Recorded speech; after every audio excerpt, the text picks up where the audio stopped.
President. Senator from Texas. Mr. President, I ask unanimous consent that the quorum call be dispensed with. Without objection. Mr. President, on Monday, President Biden's Department of Justice filed suit against my state, Texas, over our efforts to secure our border. Of the 2,000-mile southern border, Texas has a 1,200-mile border with Mexico. And of course, that's been the epicenter of the humanitarian and public safety crisis that we've seen get nothing but worse over the last 2 years. It's almost laughable if it wasn't so serious.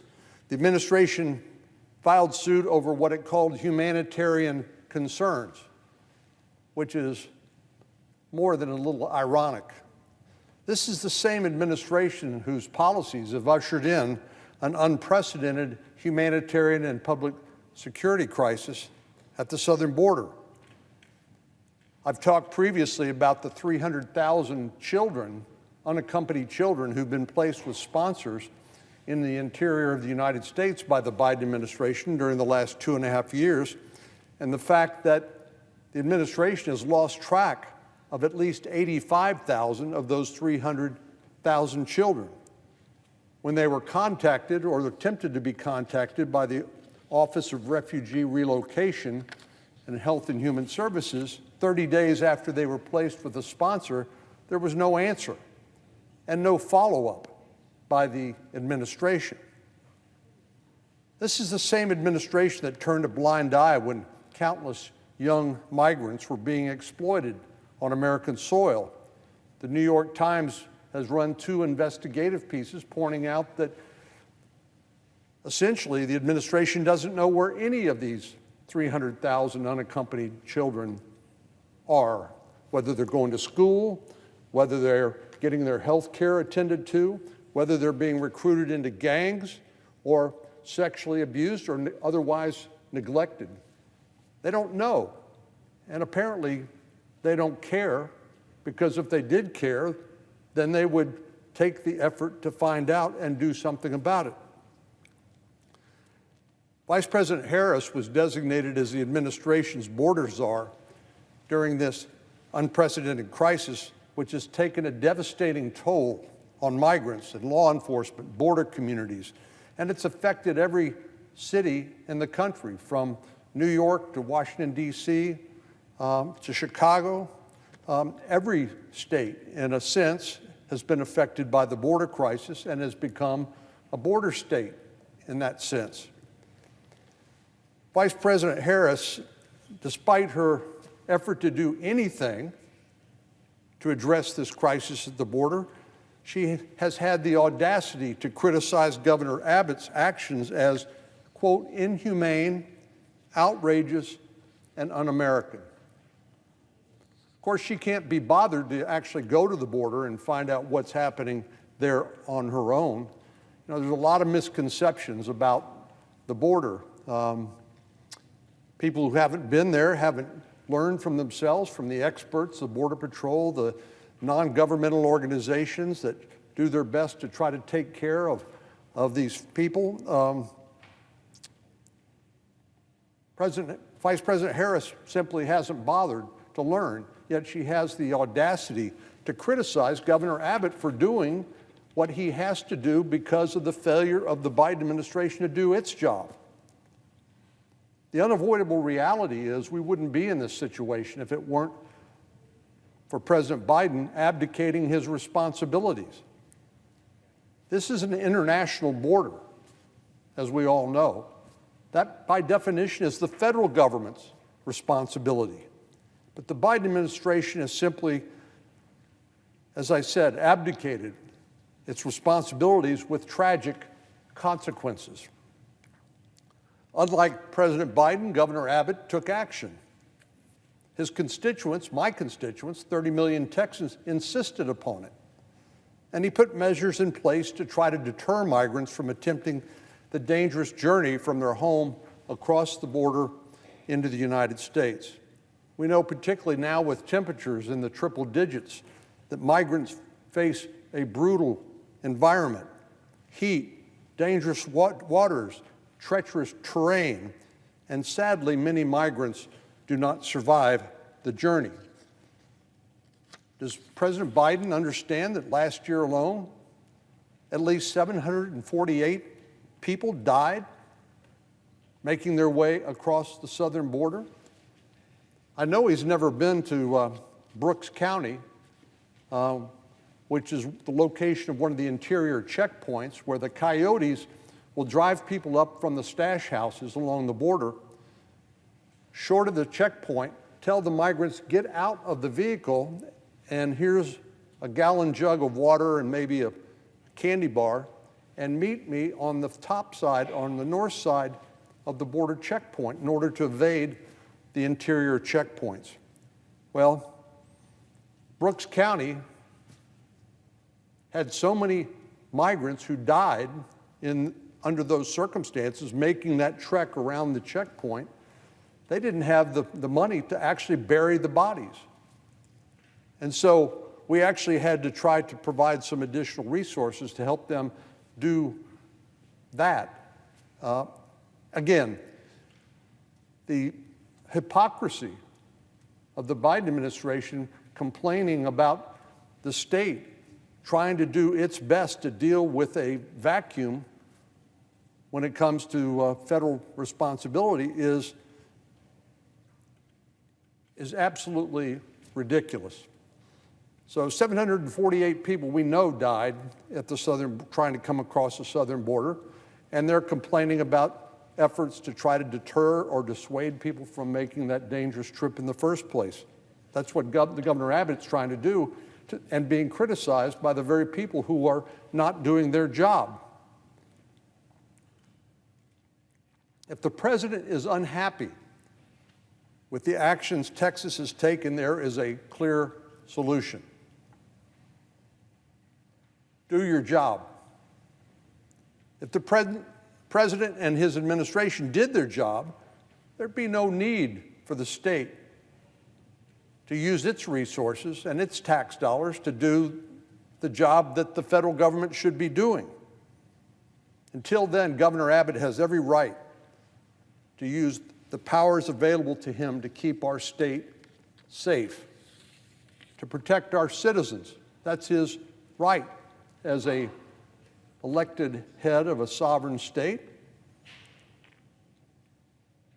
I want to make a point of thanking all the countless federal, state, and local law enforcement officers, as well as the National Guardsmen from Texas, the Department of Public Safety, and others who have been deployed to the border for their tireless work to protect our state and our country. They deserve our commendation and our appreciation, not criticism, particularly when it's so misguided and unfair.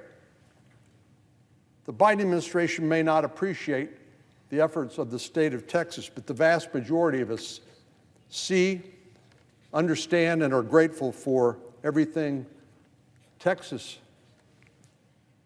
guards, local law enforcement, DPS, and others are doing to keep our country safe. Mr. President, on another matter, the Senate is in the process of fulfilling one of its most important responsibilities, and that is protecting the safety and security of our nation by advancing the National Defense Authorization Act. I want to commend Senators Reid and Senators Wicker, the chairman and ranking member of the Armed Services Committee, for their leadership on this bill and for maintaining a bipartisan process which has historically guided this legislation.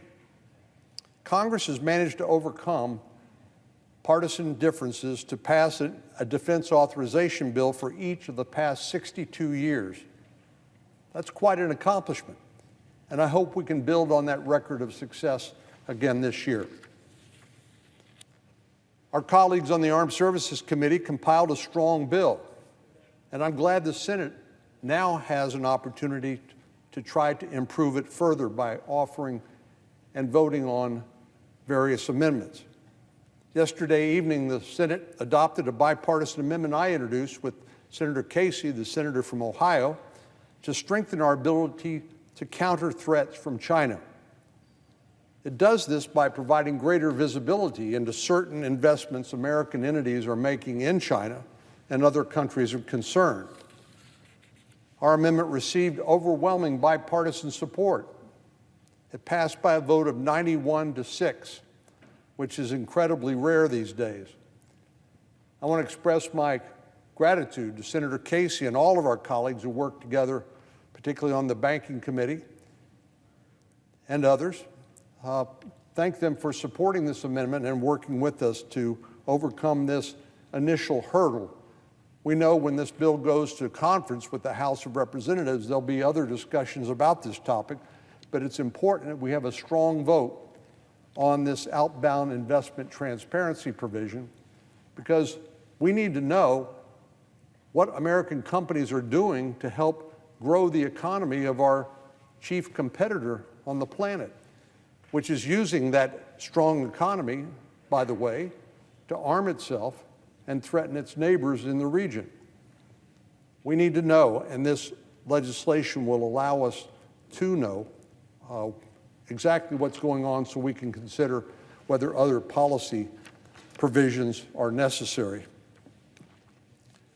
We know the House passed its own version of the NDAA last month, but it didn't include any provisions on this outbound investment issue. So I'm confident in the coming weeks, members of the House and the Senate will need to iron out the differences between our two versions, and it's absolutely critical that this outbound investment transparency that the Senate so enthusiastically supported be part of that final conference report.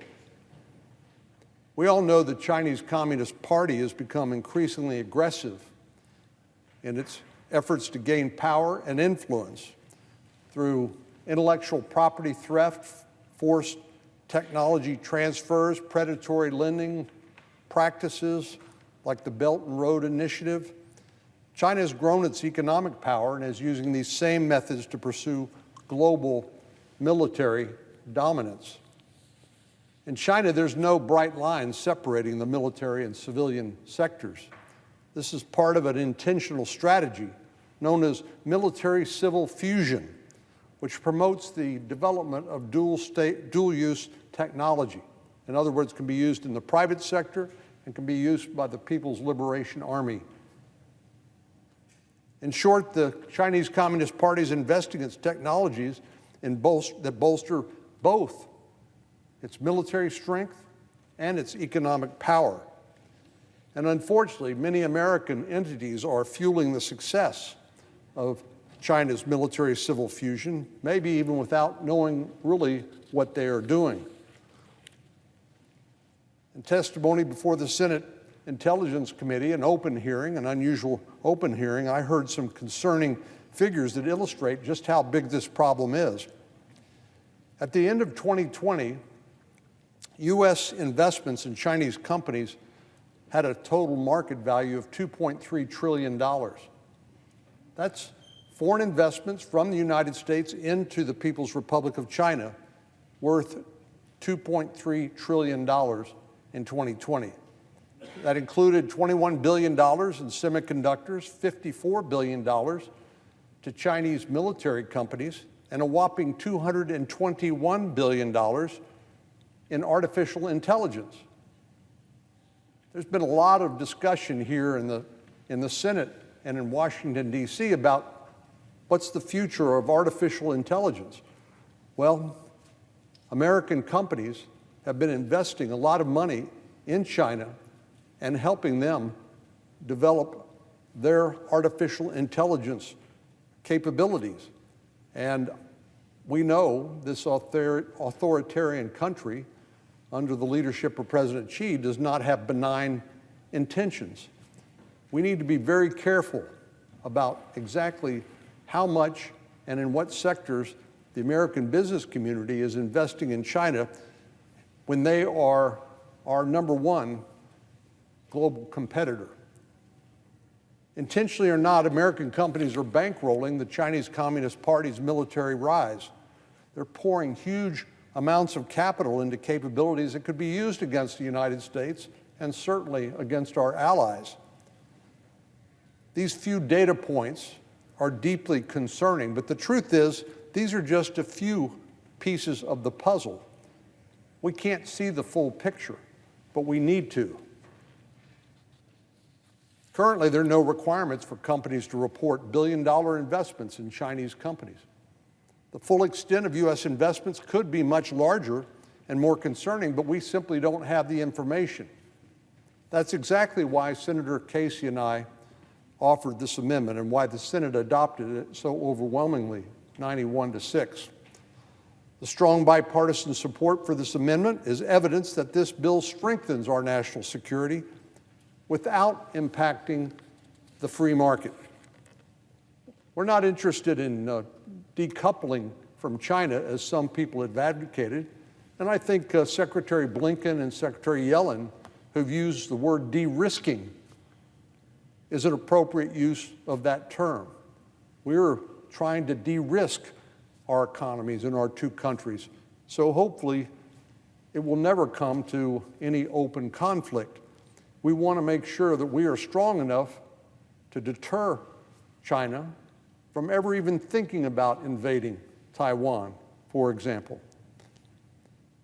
But as our colleagues know, the requirement of reporting or providing notice of U.S.-based investments in China, it does not apply to every investment under the sun, the one that we just voted on. It's a highly targeted amendment and only applies to sensitive technologies like semiconductors, artificial intelligence, and hypersonics. These are the technologies and capabilities that pose the greatest national security risk to the United States of America. And to be clear, it does not stop investments from happening or interfere with other investments by American companies in the People's Republic of China. It simply requires companies or other entities to share information about investments in certain technologies. This is all about transparency. It will help the United States see and understand the threats from China and other countries of concern so we can act accordingly. Some of our colleagues had said, well, we need to do more. I agree. But I think this is an important first step. And certainly this, when we say politics is the art of the possible, this is what's possible now, and I would hope with additional information that's generated from these transparency measures, we can make a decision at some later point whether different policies need to be applied. But for now, this represents an important first step. The reality is, things like sanctions to restrictions to outright ban on investments don't have the political support on both sides of the aisle in both chambers that they need in order to become law. So rather than adopt an all or nothing approach, which will end up leaving us with nothing, we decided to again engage in the art of the possible, and this amendment demonstrates that that is achievable. The outbound investment provision promotes our national security. It protects the free market, and it provides much greater visibility into the threats posed by our most formidable potential adversaries. Outbound investment transparency is absolutely crucial to our ability to understand what is happening in China and to counter any threats. I urge my colleagues in the Senate and the House as well to fight to preserve this language during the conference process. But in closing, let me just again thank Chairman Reid and Ranking Member Wicker and all of our colleagues on the Armed Services Committee for all the work that's gone into this bill so far. I know we're not through. We're going to have a number of votes today and tomorrow, but they provided us a strong foundation and a strong base to build on. And I'm glad those of us who are not on the Armed Services Committee have a chance to offer our suggestions and improve the bill by the amendment process. Mr. President, with that, I yield the floor. And I'd note the absence of a quorum. Clerk will call the roll. Ms. Baldwin.